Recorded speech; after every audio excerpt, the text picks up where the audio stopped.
What is going on, Exo community? This is Exostomp here. Joining me today, of course, as always, is going to be Galaxy Bomb. Hello, everyone. And we are here for the EDL week number 6 versus 11th pick. Ooh, this was a fun game to play. Do you think it was pretty fun?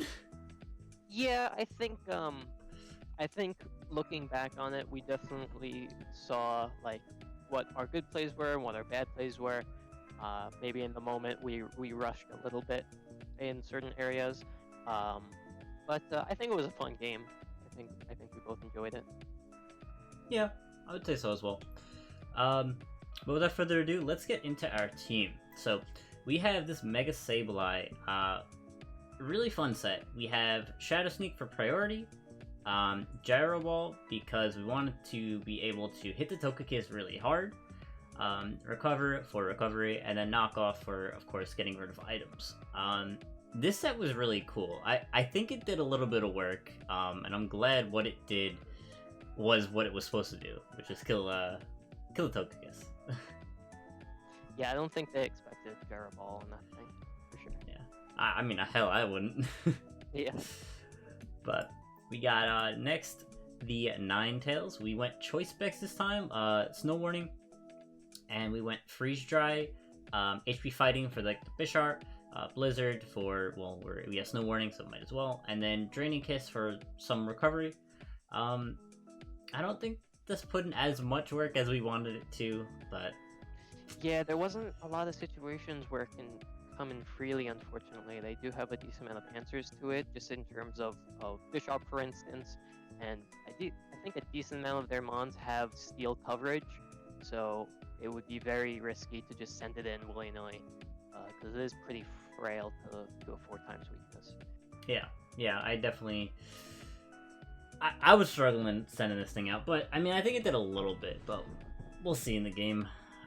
We have here Corviknight. So this Corviknight, well, okay, first let's go over the moves. We have Body Press, Brave Bird, Defog, and Roost with just a regular max defense, max HP set with Unnerve in case they have a berry to weaken, like, let's say Bisharp has one to weaken the fighting type moves. Can't use that. We really didn't need Pressure or, what was it? Mirror Armor. And we ran Akaberry. Do you want to let them know why? Akaberry is... I forget what type it is. Is fire? Yes, fire. So I believe we ran it because we were expecting Togekiss to run Flamethrower. And generally speaking, Corviknight walls a lot of their team and is very effective just as a safe switch, like against Bisharp, for instance. Bisharp can't do pretty much anything to Corviknight.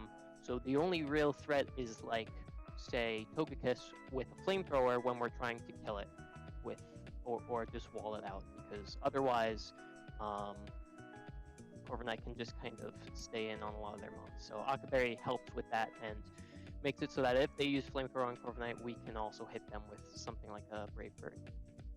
Okay, and then just going to their team real quick, I believe, it was also for the Darmanitan, because if it ran Flare Blitz, we were able to kill it with a Body Press after Flare Blitz, and we'll be able to live with quite a heavy amount of HP. So. The next one here is Cradily. So you were really wanting to bring this Cradily, so why don't you talk about it? I thought Cradily was pretty effective here. One, because its typing is a decent wall to a couple of their mons. Two, because I think Rocks is also quite effective against their team, especially since they would bring something like Darmanitan and Togekiss, for instance. They would both get hit by Rocks pretty effectively. Also, we needed a decent answer to Rotom Wash in case they brought it out, so a Giga Drain on Cradily would be pretty effective. Also, Rotom Wash can't really do much to Cradily. It can't use Hydro Pump on it, and Volt Switch does pretty much nothing. So it's a pretty safe switch into Rotom, and that's the main reason we brought it, is that it's our best answer to Rotom. Yep, that is definitely true, and we'll see that in the game as well. We have Embor here, a Choice Scarf, Reckless Embor, with Wild Charge, Flare Blitz, Sucker Punch for priority, and Superpower. I believe the speed tier was... Ooh, I actually can't remember. I think it's able to outspeed everything that isn't Scarf. Besides maybe one or two mons, like maybe Rabombi, but yeah, this thing is incredible. It could basically hit their whole team with just these 3 moves, and then we had Sucker Punch for priority. I think it did a decent amount of work this game, just overall in general. Yeah, it's very effective. The one scary thing about it is that it's difficult to switch into something, because if it gets shipped, it'll be pretty risky to send out in the future. But if it has a safe switch in, it can work some magic. Yeah, yeah. And then our next mon here, we have Starmie with ICMZ. We have Analytic, just in case something outspeeds with Scarf or something. And then we have Power Gem and Ice Beam as our moves, which hit basically their whole team. I think there's, Bisharp, that's it. That doesn't get hit by him. Yeah, Power Gem hits more than something like Hydro Pump, so we just didn't bother running that or something like Psychic, because most of their team resisted Water and Psychic in that regard. Mm-hmm. But we still thought Starmie was useful enough to bring, because it does have decent coverage, and its stats as an offensive switch-in are effective. Yeah. And then we have Substitute and Recover. The sub was basically in case we have it in versus like Charizard or something that wants to switch. We are able to sub on it, and then we can hit something pretty hard with Power Gem or Ice Beam if it's not like Bisharp, like we said. But with that all out of the way, let's get on to the game, shall we? So, of course, on the top above me is going to be their team, and on the left side is going to be our team. So here we go. We start out with Corviknight, as they start out with Rotom Wash. So not a good start right away. Yeah, we were expecting the potential of them just starting out straight with Darmanitan or something along those lines. So we didn't want to get caught out. Cradley would have been a good neutral start, but they could punish that pretty easily. So Corviknight would be the best defensive wise. But unfortunately, they did go with the neutral Rotom, because they can Volt Switch on pretty much anything. Yeah, it was a toss-up, either the Darmanitan or the Rotom Wash, because they both have U-turn or Volt Switch, of course. So we had to switch out into Cradley, and let's see how much this Volt Switch does. A good 7%, which is 1% after. Yeah, our leftovers just heals it right up. So yeah. So yeah, they switch into Bisharp, and we go straight into Corviknight on the, what did they go for? Knockoff, which is not good for us. It's painful, but unfortunately the Corviknights pretty much are only answered defensively to Bisharp, because that Steel move from it will be very painful to something like Cradley, even though it's built as a wall. So unfortunately he did read, or at least he wanted to just get a neutral knockoff no matter what he hits. So that's a pain, but after that he can't really do much to Corviknight, at least with Bisharp. Yeah, that's true. So he switches right out back in the Rotom Wash as we heal up. And now at this point, since he can't knock us off with like Bisharp anymore, we're pretty set on being an extreme wall to Bisharp, which is good. We go out in the Cradley on the Volt Switch again. It does nothing again. He goes right out in the Bisharp again, so we can go right back in the Corviknight. Pretty funny. Yeah, this becomes a pattern through this game, is that as long as Corviknight lives, Bisharp can't really do much. Yeah. But as long as Bisharp lives, we need to be careful, and Cradley can't really come in safely. Yeah, and honestly, look at his team and look at Corviknight. The only thing that really can potentially kill it is like Togekiss with Flamethrower, maybe Latios with like Thunderbolt or something, and then maybe Darmanitan with the Flare Blitz. But other than that, I mean, Volt Switch would do a decent Rotom's amount. Volt Well. Switch is a little scary, yeah. Yeah. But Corviknight's pretty important to keep around for the Bisharp, unless at least until the Bisharp's dead. Right. So, he switches out in the Rotom Wash as we go into Cradily, because we knew he was going to do that again. And now we're back at full Cradily, which means, I believe we just set up rocks here. He will Yeah, this is a safe rocks, time to rocks. We don't really care about the burn, we just heal it off. We don't care about the Volt Switch, we just heal it off, but it goes back into Bisharp. Here we just wanted to hit something before he switches out. Before we switch out, Yeah. just to do more chip damage. Mm-hmm. And he predicts us to switch into, I'm guessing, the Corviknight, because we go into Corviknight. And so we think he's going to use Flamethrower or something. He uses Air Slash and catches us off guard, which is a good play. Here I was thinking Scarf, and I was sort of drilling that into your head. I don't know if you thought that too, so our but... thought process was Air Slash didn't do enough damage for it to be Specs. Mm-hmm. And they used Air Slash instead of Flamethrower, which means two things. It can either mean that they're Scarf and they were just going for a neutral option because they knew we would switch against a risk of a Flamethrower, or two, they're not running. Right. So here we just switch out in the Corviknight.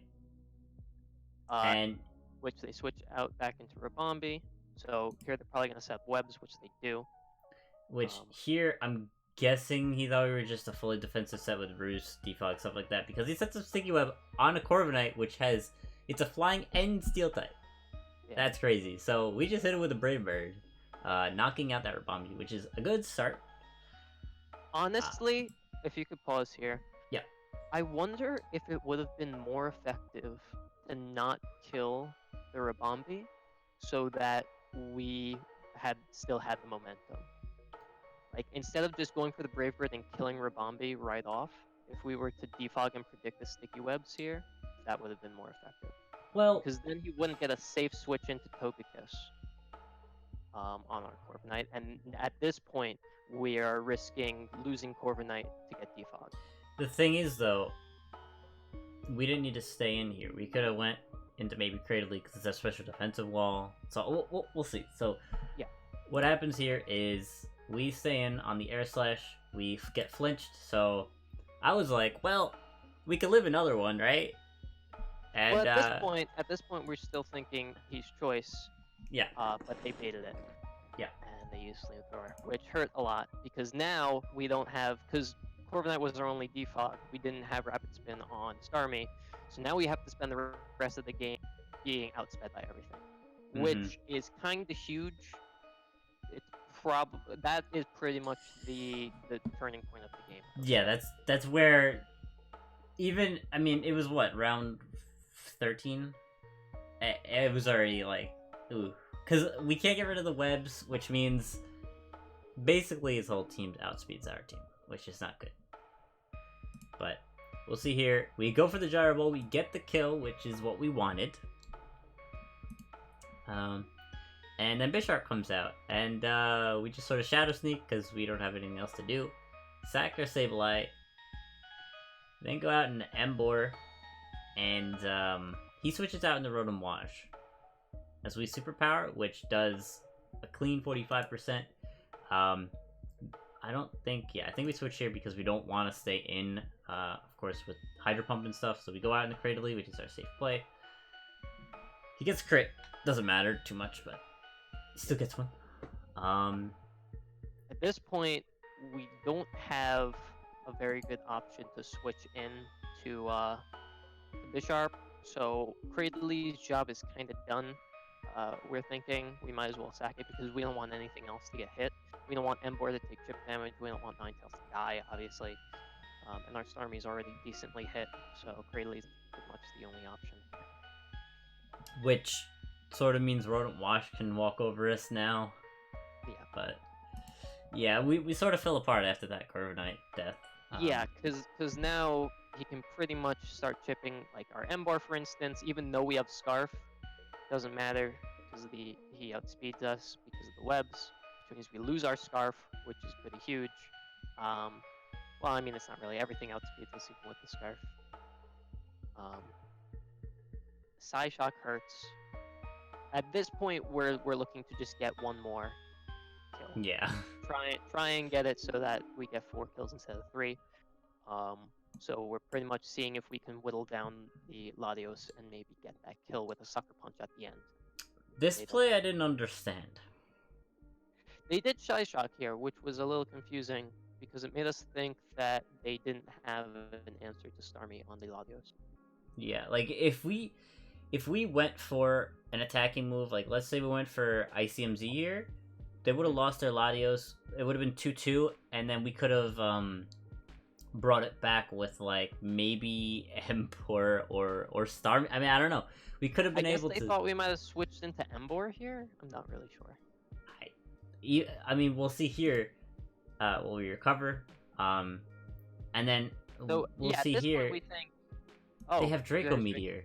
So why would they go for that versus either of these? I don't. It's very confusing. But hey, Yeah. Well, whatever. Didn't matter in the long run. But we were hoping for a crit here on the Sucker Punch, as we don't get it, fortunately. But it is what it is.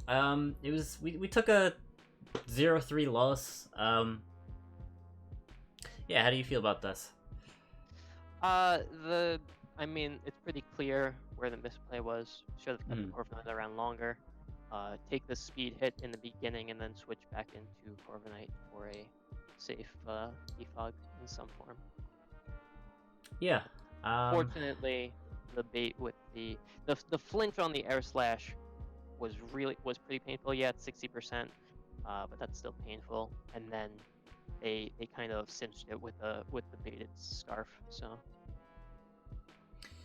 Yeah, it does stink, which it does mean that if we go here, we end off the season basically, once we update it for week 7, which is coming up, it'll be a 3-4 with a -6 differential. Not the best start to tag teams, but I was never that good at OU.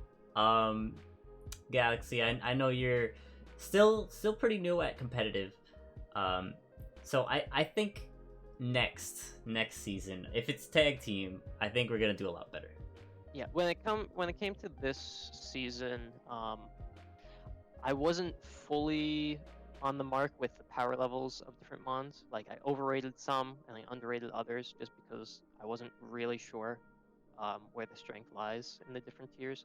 And OU is one of those tiers where you kind of have to know every tier because there could be some sleeper hits in B or C's, and their A's might not be their power mons, for instance.